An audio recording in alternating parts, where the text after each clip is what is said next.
Hello travelers, Boardman21 here, and today's build is the Warpath VoidKnight. And with it, I wanted to make it as smooth as possible to play, where you could stay in it for the longest periods of time and it felt good, it moved fast, without having to use the clunkiness of stopping to cast like Devouring Orb and Sigils of Hope and things that cost a lot of mana and make you have to stop more, so that you have to use a mana generator like Rive to get your mana back to continue warpathing, and by the time you've done that you have to use sigils again, and so forth and so on. So what we did is I've put Smite, Anomaly, and Lunge on the bar so that we have two movement skills, and then on top of that, Anomaly is going to give you a lot of crit chance and leech and attack speed, and so with those we can stay in Warpath for a very long time. We can get 100% crit, and the only time that you really want to leave Warpath is just so that Smite and Lunge can recast themselves so that you can keep your 100% crit. And then when you do run out of mana, which does take a while, you can go through 3 or 4 cycles, or about 30 seconds to a whole minute of attacking without needing to regen mana at all. You can use Rive, and we have super fast attack speed to where with just 3 to 6 strikes of Rive, we'll instantly have all of our mana back, and you won't have to spend a super long time out of Warpath. So it'll be staying in it for almost a full minute, and then you can just use Rive for about 3 seconds, get all your mana back, and go back for a full minute into Warpathing, Smiting, Lunging, and Anomaly. So to me, it felt like a super smooth, high damaging Warpath build, and it's time to share it. So let's go ahead and get into the skills. For skills, I'm running Smite, Rive, Warpath, Anomaly, and Lunge. For Smite, we have this set up so that it will teleport you. This gives it a cooldown so that we can put it on autocast, and it will just go off whenever we come out of Warpath, and that it's off cooldown. And when it does go off, it's going to give you more melee fire damage and 50% more attack speed. And if for some reason you don't have full health, it will also heal you. We have 4 points in Holy Wave for 100% increased healing area, 2 points in Soothing Balm for some health regen on heal. Not a huge deal, we don't have much to begin with. 3 points in Grace so that it heals you for 75% more. 5 points in Righteous Fury so that we get 15 global melee fire damage when we cast Smite. 5 points in Righteous Flurry so that we get 50% increased attack speed if we've recently used Smite, and 1 point in Descend so that we teleport to the target location. You must have a mob in your target in order to be able to use this. It deals some physical damage, it does give it a mana cost and a 6-second cooldown. However, I find it more worth it than trying to remember every 4 seconds to cast Smite manually. However, if you're a big APM person, you can definitely play it that way. I like to just have it on autocast and not even have to think about it, because I am usually focused on the mobs themselves. For Rive, this is our mana generator. We have it set up to hit as many mobs as possible. It'll still do decent damage for you. If you want to use it as your single target boss killer, you can, but it will generate a lot of mana, do quite a bit of damage, and attack very, very fast. We have 2 points in Trampling a Hootsul. No idea if that's right. For some more hit damage and stun chance. 3 points in Insidious for some base void damage. 1 point in Gaze into the Abyss for 100% more void damage. 4 points in the Abyss Gazes Back for 24 base void damage added on the third strike. 2 points in Rapacious Mind for 12 mana gained if the third strike hits at least one person. And then in our passives, we'll be getting 10 mana gained every time we use Rive, whether it hits a mob or not. 1 point in Overwhelm for some third strike hit damage, 3 points in Outburst for third strike area increase, 3 points in Brutality for third strike hit damage, and 1 point in Reclamation so that third strike leeches more damage. For Warpath, this will be your main damaging skill, the one you use the most.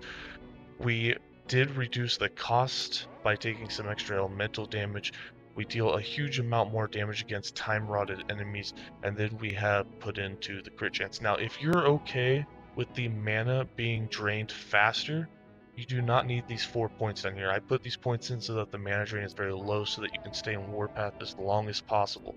If, however, you're perfectly okay with Warpath draining your mana extremely quickly and then just using Rive to get your mana back and then going back into Warpath, you can take these 4 points out, in which case I recommend doing things that give you more damage modifiers, such as the Draining Assault will give you more damage modifier.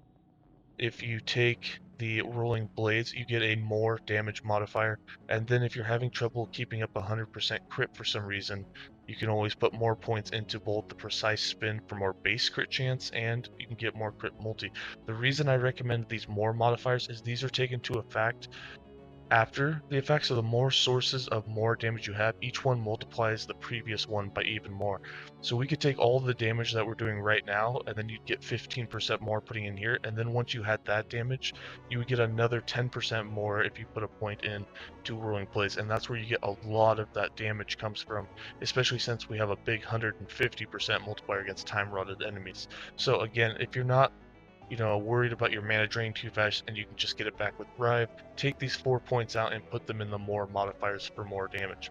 In this setup, we have 1 point in Void Spiral for some global melee void damage. That's to unlock the Apocalypse Whirl. This gives you Time Rot chance. You have an 18% chance on hit to apply Time Rot. 5 points in Abyssal Tempest, so that we deal 150% more hit damage versus an enemy that has Time Rot on them, and that's a huge amount of damage for this build. You'll go from doing 600, 700 damage to hitting the mob for 2000. 3 points in Unchained to reduce that channel cost. This does give you some more hit damage. 1 point in Reckless Spin to reduce the channel cost tremendously, but you will take 25% more elemental damage. 2 points in Iron Reach for some more area, 3 points in Quicksilver Wind for increased movement. This definitely increases the speed Warpath moves, and it almost feels as fast as walking, which is really nice. And 2 points in Precise Spin. I found that 2 points was the total amount of points you needed when mixed with both Anomaly and Lunge to achieve 100% crit. And remember, we're not getting base crit from anywhere else other than this and the base crit that your character naturally has. We have 2 unique weapons, so they're not crafted and they don't come with any melee added crit chance. For Anomaly, we have this set up to give us attack speed, crit chance, and some leech. We have 1 point in Void Touched, 1 point in Immediacy, 1 point in Time Bubble, 5 points in Decimation. This gives you 150% more critical strike chance while you're inside the Time Bubble. 5 points in Temporal Mastery to make the Time Bubble last longer. 1 point in Lingering Memory, so when the Time Bubble disappears, you still get the effects for 2 more seconds. That's enough time for you to be able to recast it. 1 point in Time Lord, so the Time Bubble is cast on us and goes with us everywhere that we go. 2 points in Manipulation for 20% more attack speed. 1 point in Swift Rest for the increased cooldown recovery speed to help keep up with the 100% uptime of the buffs. And 2 points in Time Eater for 1% more global health leech.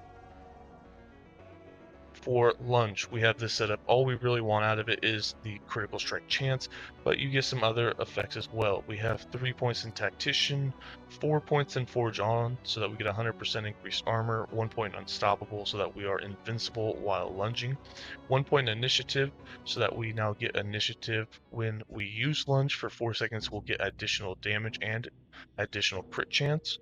5 points in Avenger's Charge gives you 200% more crit chance from Initiative, so you get 240% total.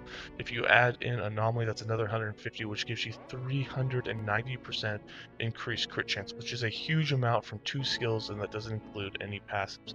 1 point in Brigade to give you more armor per point of Dex. This point's pretty much unnecessary, but there aren't many other spots you really need to put it.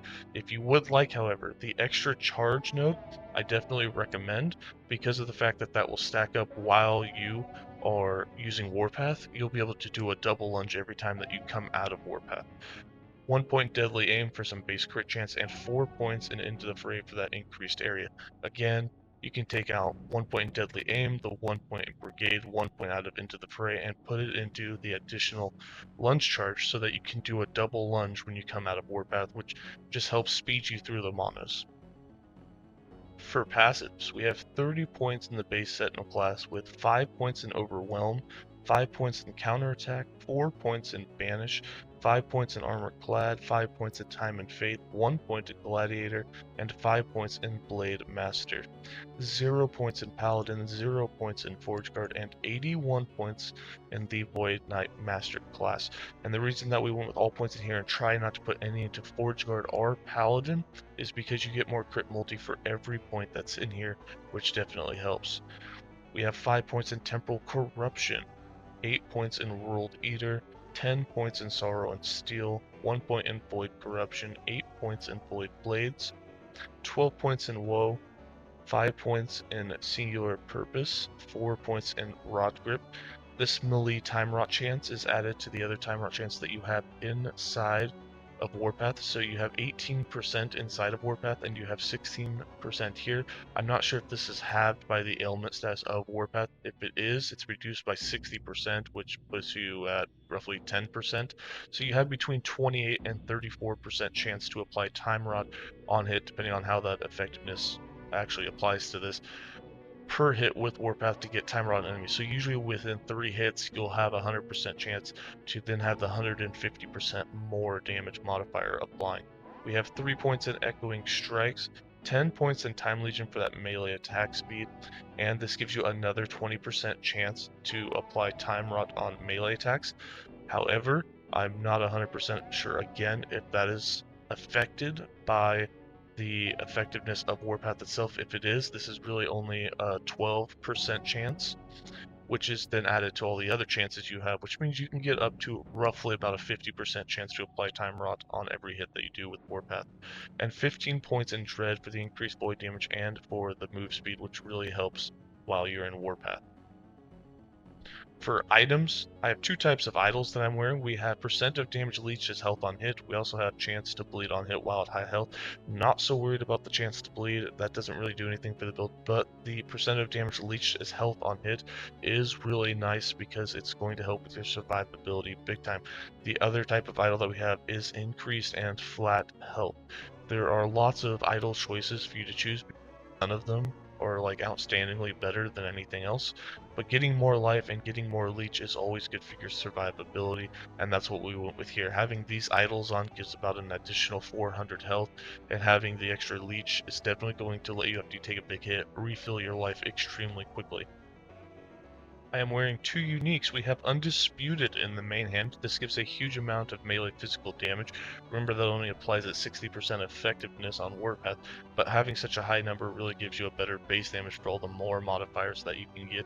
This also gives increased melee attack speed. You also get percent of overkill damage leeches health, and you also get 10% more physical damage for each recent melee hit against a bleeding enemy, up to 200%. So what's really nice about that is, thanks to our idols that have the suffix of bleed on hit, and thanks to Undisputed itself, you're going to have bleed on basically all enemies, and you're always going to have that 200% increased physical damage, which does make a difference for your total damage output. In the offhand, we have the Eye of Rain. The reason we went with Eye of Rain is because you can get a stack of Rain's Ire for 5 seconds on every melee crit, and since we're doing 100% crit, it makes sense to stack that up, and the reason why is because each one of those stacks gives you 5% more critical strike multiplier. Even against just single target, you can get 20 to 30 stacks at all times, which means you have 100 to 150% increased critical strike multiplier. That is a huge amount of damage boost for just wearing this item. For the chest piece, we have Strength Attunement, physical damage, bleed duration, and increased health. For the helm, we have set physical, we have attunement, we have increased physical damage and bleed duration, and increased health. You can get Warpath channeling cost reduction put on the helm if you have some of those, or you get a nice helm that drops. It is incredibly rare, but if you get one, that will also increase the amount of time that you can spend inside of Warpath. Wearing a Jade Amulet for the increased melee attack speed. On it we have Fire Penetration, Physical Penetration, Health, and Elemental Resist. For the rings, the left ring we have Set Necrotic and Poison, percent damage leeches health on hit, Elemental Resist, and Health. On the right ring we have Physical and Void. We have Hybrid, Health Leech, Elemental Resist, and Flat Health. Again, on the Jade Amulet, I should probably cover the fire penetration is not something that we were really trying for. It just came on the amulet, and it was a good enough roll that we kept it. It will help with the fire damage that you do get from the Eye of Rain, but it's not going to do a huge amount of difference for you. Putting something like Critical Strike Chance on there or something else that can help your build more is more beneficial. Got the Bronze Belt on with Set Fizz, Set Necrotic, Increased Health, and Hybrid Health. For the gloves, we're going with the Solar Embraces for the Critical Strike Chance. We have increased melee attack speed, Hybrid Health, Flat Health, and Hybrid Health Leech. For the Relic, we have Critical Strike Multiplier on a Radiant Crest with Set Fizz, Set Necrotic, Mana, and Elemental Resist. And for the boots, Set Necrotic Strength, Hybrid Health, and increased movement speed. For the character sheet, as you can see, we are capped on all resistances. We have 26% armor, no dodge, no block chance. We have 2500 health, and for our damages, we have 349% crit multi, which is a huge amount to have. Not as much as the rogue or some other classes can have, but it is a nice amount for Warpath. And then we have 179% increased physical damage, and as you Warpath, this will actually increase up to 379%, and you'll get another additional 40% from initiative when you Lunge. For the skill rotation and how I play the build, I like to put Smite, Lunge, and Anomaly all on autocast, so that I don't even have to think about them, and every time I come out of Warpath, they will automatically just kind of, go off for me and teleport me up or lunge me to the next target. As you can see in our character sheet, when those go off, you get the 40% damage increase from initiative, and we also are seeing our attack speed, which is at 194%. When those go off, it gets up to 252% attack speed. That is a huge amount of melee attack speed, which is really nice. And then as we attack, you'll see we are at 100% crit. You are hitting crits with every hit that you do, as long as you keep up with Smite and Lunge hitting it. The white numbers that you see are the bleed and the ignite stack that we have going. And then when you start to, so you can see we're actually staying with our mana quite a bit. It takes quite a while for you to run out, and this is if you're unwarpath 100% of the time, cast everything, and then continue. You can do about 3 or 4 cycles like that, and then when you use Rive, you'll see we fill right back up, like you're already full again, and you can just keep going. So as we do this, you can see our physical damage has increased. We can get 389% increased physical damage, and once you lunge and get initiative, you're at 429%, which is a huge amount of physical damage to have for this build, along with all of that crit multi. You can also see that crit multi as we get all the stacks of Ire's Rain, especially against a single target here. We're getting 450, almost 500% crit multi against a single target, which is why we are hitting so hard. And I'm going to go ahead and give you guys some more gameplay.